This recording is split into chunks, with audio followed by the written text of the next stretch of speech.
Welcome to the Tech Egg. Don't get scrambled. Enjoy the video. You'll start by confirming Apple Pay is active in Wallet so payments process smoothly. Once done, make sure your device and the Spotify app are updated. This avoids compatibility errors.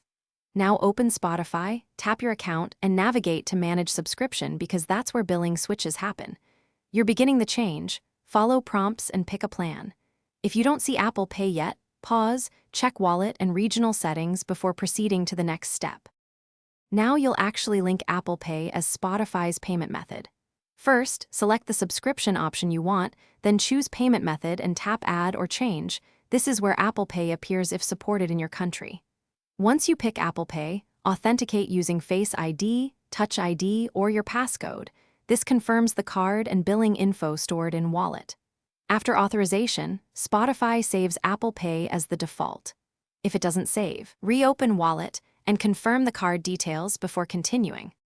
Finish by confirming the subscription status inside Spotify. Look for active and check your email receipt so you know charges will appear correctly.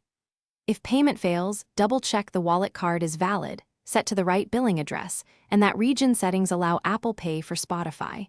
Sometimes the issue is permissions or an expired card. If problems persist, contact Spotify support and Apple support.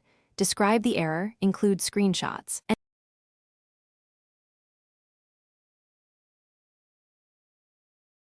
Thanks for watching. Consider subscribing if I helped unscramble your problems.